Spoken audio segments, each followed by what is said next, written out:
The Heilige was a big Rebbe and a great-grandson of the Baal Shem, Kozlov Rebbe. He was in Poland. And anyway, at that time he was 9 years old. His father was a big Rebbe. He later on was also one of the biggest Rebbes in Galicia. Which one? Kozlov Rebbe. Koslova, I'm not sure it's with Zain or with Samach. Yeah. And he was 9 years old, and suddenly something happened. He developed a certain something in the eyes that was so inflamed that the doctor says, you have to go to Krakow and they have to remove this one eye. God forbid. Is there such a sickness? Because if it'll affect the other eye within a few days, you have to cut out the eye, Chas V'Shalom. Nebuch, boy of 9 is very heavy. So anyway, he went to Krakow, and one way or the other, his father would always daven b'yechidus alone, but he was 9 years old. It's his day of the operation. He decided to go to shul in Krakow. This was maybe 150 years ago. And at that time, the chief rabbi in Krakow was Reb Shimon Seifer, a son of the holy Chassam Seifer, who was like, whatever I'll say won't be enough, one of the greatest scholars and one of the holy and sweet and just mamish everything, right? And you can imagine this little boy never has this operation today, cutting out one of his eyes, so he was praying hard, right? So Reb Shimon Seifer walks up to him and says, hey, yeah, who are you? He says, I'm a great-grandson of the Holy Baal Shem. I'm the son of the Kozlov Rebbe, and sadly enough, they have to cut out my eye today, Chas V'Shalom.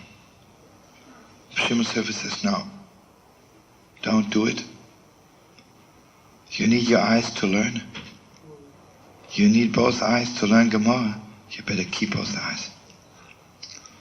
And and he thinks, sweet, right? But what should I do, right? In the meantime, I'm sick. Okay, he accepted the blessing, but now listen to this. After, in former good days in Europe, all the poor people would line up outside the shul. And if you're rich, you give everyone something. If you're a little poor, you give just to one or to nobody. And he wanted to give a lot of tzedakah on the day of his operations. He had little pennies with him, or maybe quarters or rubles, and he's giving out. And he comes across a man who's really looks a little bit dirty, and just ordinary, very, very down, poor man. The poor man says to him, what are you doing in Krakow? He says to him, I need an operation today. They're cutting out one eye, Chas V'Shalom. The man says, don't do it. You need both eyes for learning. Pulls out, this man really wasn't smelling from perfume. It was really, you could think he really has to go to the mikveh and take a shower. Pulls out from his pocket a handkerchief with the most heavenly fragrance. Mamish, a handkerchief from paradise. He says, my little boy, put this handkerchief on your eyes.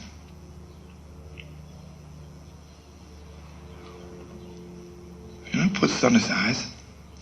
Goes home, his father takes him to the hospital. What should you do, They walk in, doctor looks, before you make an operation, at least you have one more look at the two eyes. Who is this to him? Well, what do you want? Well, he says, I'm supposed to have this operation here today. He says, on what? He says, on my right or left eye, Oh, he says, I don't see anything. This is crazy. And he tells him the whole story. That he was mamish sick, it was inflamed, and after he put this handkerchief on, he says, show me the handkerchief. And he mamish had it in his pocket. He looks in his pocket, no, it's not there anymore. So the way he would tell the story is he mamish really believes that Reb Shimon Seifer was so holy. Got him one of the Lamed Tov Tzaddikim to bring him a handkerchief from paradise, to cure his eyes.